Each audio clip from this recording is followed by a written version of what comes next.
Shalom, salam sejahtera di dalam nama Tuhan Yesus. Baru saja kita merayakan hari kenaikan Yesus ke surga. Dan ketika ia menjelang kenaikannya itu, ia berjanji akan mengaruniakan Roh Kudus kepada murid-muridnya. Dan ini memang sesuatu yang sudah dijanjikan dalam kitab Perjanjian Lama. Dan Yesus menegaskan kembali bahwa Roh Kudus itu akan dikaruniakan kepada orang percaya dalam namanya. Nah, tetapi yang menjadi persoalan dalam lingkup relasi kita dengan orang-orang yang belum percaya, dengan orang yang belum mengenal Tuhan, seringkali mereka memahami bahwa penghibur, ya kan, yang dijanjikan Yesus dalam Injil Yohanes pasal 16 itu menunjuk kepada nabi, menunjuk kepada sosok manusia. Walaupun pemahamannya mereka tidak seragam. Ada yang berkata, oh itu malaikat.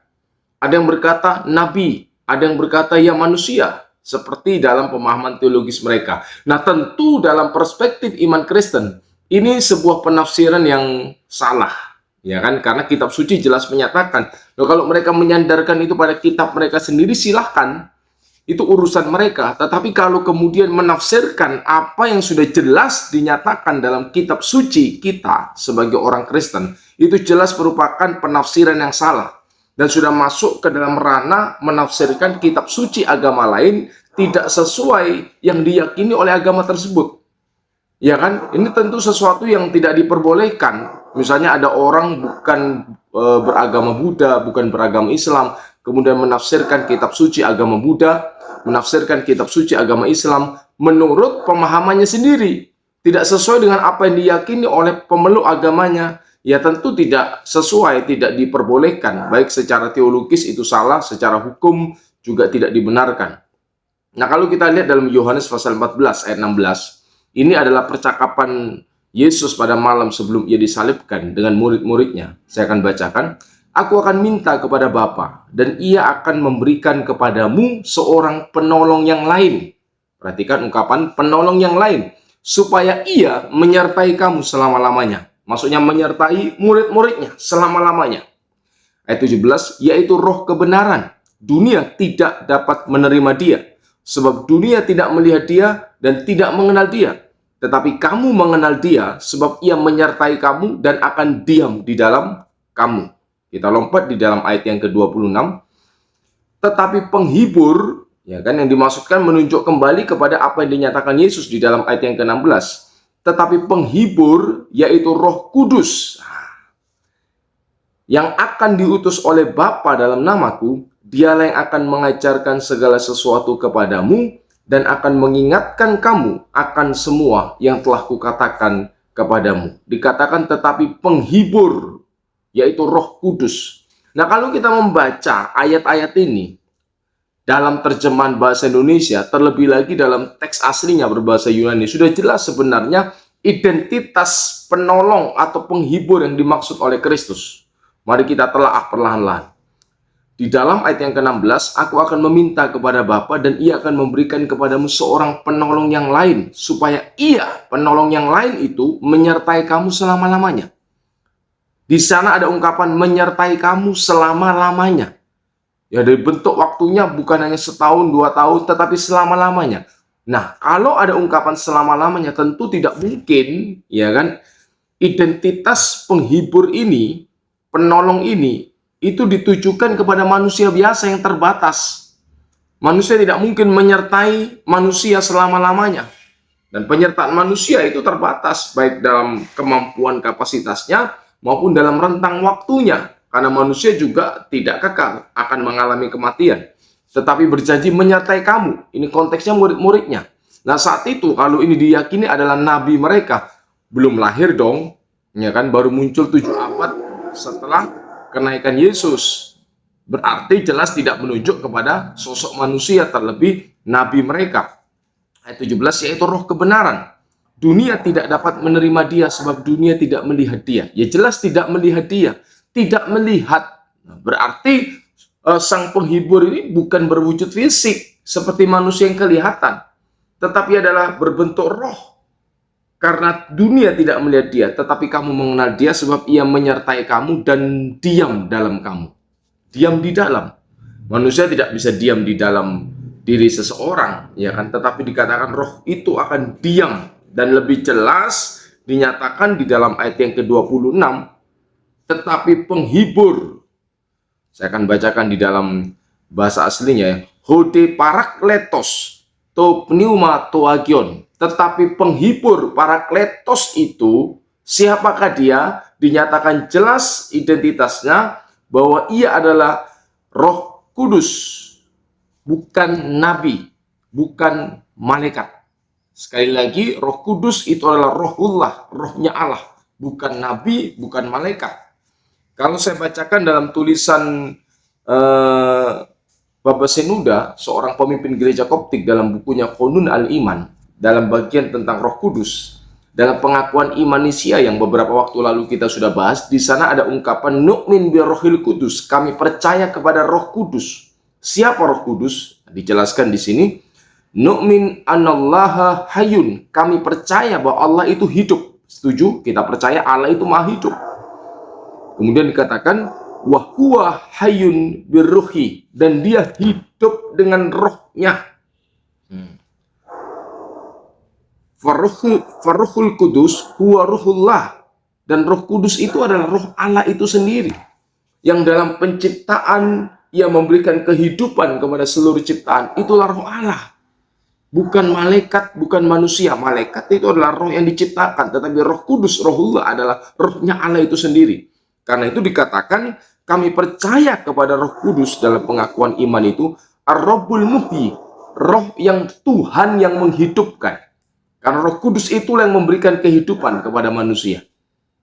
Itu yang harus dipahami, bahwa penghibur, penolong itu bukan menunjuk kepada sosok manusia, bukan menunjuk kepada sosok malaikat, tetapi menunjuk kepada roh Allah itu sendiri. Jadi jangan salah tafsir, jangan ngawur menafsirkan kitab suci orang lain. Kalau Anda punya pemahaman berdasarkan kitab suci Anda, silakan. Walaupun secara teologis ya tentu itu bisa dipertanyakan, bisa didiskusikan. Itu adalah konteks pembahasan yang lain.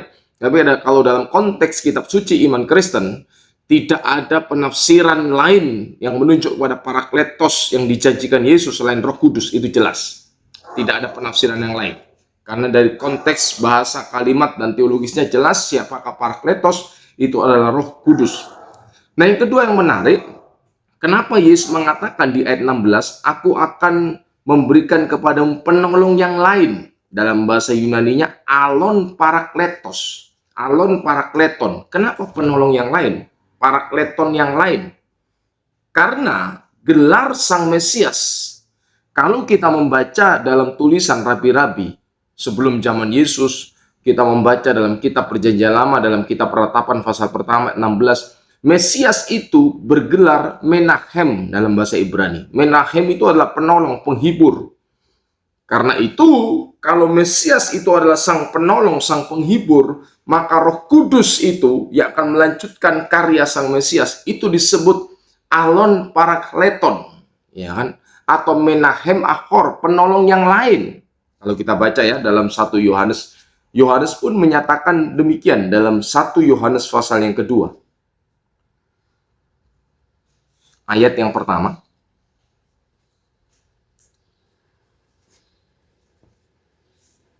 1 Yohanes pasal yang kedua, ayat yang pertama. Di sana dikatakan, anak-anakku, hal-hal ini kutuliskan kepada kamu, supaya kamu jangan berbuat dosa. Namun jika seorang berbuat dosa, kita mempunyai seorang pengantara pada Bapa, yaitu Yesus Kristus yang adil. Nah, kata pengantara di sini dalam terjemahan Indonesia, itu dalam bahasa aslinya adalah parakletos. Siapakah parakletos? Yaitu Yesus Kristus yang adil. Yesu al-Masihul Bar. Yesus Kristus yang adil. Sang parakletos itu. Parakletos itu artinya penolong, penghibur, pembela. Yesus Kristus, Mesias, itu adalah sang penolong, sang penghibur, sang pembela bagi umatnya.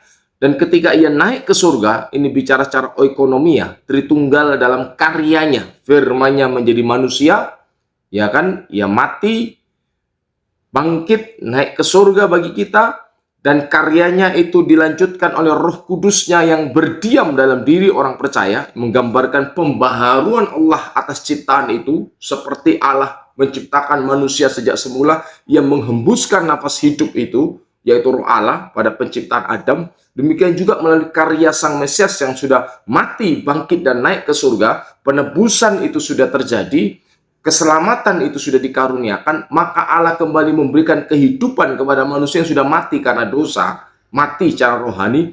Dengan apa? Dengan pengarunian Roh Kudus, Parakletos itu, yang dihembuskan kepada orang percaya, menggambarkan sebuah kehidupan yang baru yang dikaruniakan kepada setiap orang yang percaya bahwa Yesus adalah Mesias. Nah, ini kelanjutan karya Mesias melalui Roh Kudusnya. Karena itu disebut penghibur yang lain. Menarik kalau kita baca dalam bahasa Yunani, di sana kata yang lain itu digunakan kata alos. Dalam bahasa Yunani, kata yang lain itu ada dua. Yang pertama heteros, yang kedua alos. Tidak digunakan kata heteros parakletos, tetapi alon parakleton. Alon parakletos. Kenapa? Karena kata alon ini, kalau kita membaca artinya dalam bahasa Yunani itu adalah another of the same kind. Yang lain tetapi dari jenis yang sama. Kalau heteros itu another of the different kind. Yang lain tapi dari jenis yang berbeda. Kenapa digunakan kata alos? Karena Roh Kudus itu satu hakikat. Ini kita menuju hakikat dulu, esensi dalam ketritunggalan Allah. Allah firman-Nya dan Roh Kudusnya itu satu hakikat. Ya kan, dalam tiga hipostasis. Sang Bapa, firman-Nya, dan Roh-Nya. Karena itu digunakan kata alon. Penghibur yang lain tetapi dari jenis yang sama. Yang kedua, sama ini menunjuk misi karyanya. Sebagaimana Mesias itu datang untuk menghibur, menguatkan, memberikan kekuatan, penghiburan, membela umatnya. Demikian juga dengan Roh Kudus. Karyanya itu akan menguatkan murid-murid Yesus, akan menguatkan orang percaya, akan memberikan penghiburan, akan memberikan pembelaan kepada mereka dimanapun mereka berada ketika menjadi saksi akan karya keselamatan itu. Jadi jelas ya, Roh Kudus itu bukan malaikat. Roh Kudus itu bukan manusia. Sang penghibur, Parakletos, itu bukan malaikat. Parakletos itu bukan manusia. Tetapi ia adalah Roh Kudus, Roh Allah itu sendiri, yang telah mewahyukan kitab suci kepada nabi-nabi dan sekarang diam tinggal dalam diri orang percaya untuk memberdayakan, memberikan kekuatan, memberikan penghiburan, mengajar, mengingatkan. Itu karya Roh Kudus yang ada dalam diri orang Kristen, yang ada di dalam diri orang percaya yang sudah dimeteraikan dengan Roh Kudus. Karena itu nikmati berpengalaman cara Roh Kudus melalui ketaatan kita kepada firman yang tertulis, maka saudara akan melihat ia sang penghibur penolong itu berkarya, bekerja dalam hidup saudara. Amin. Tuhan Yesus memberkati.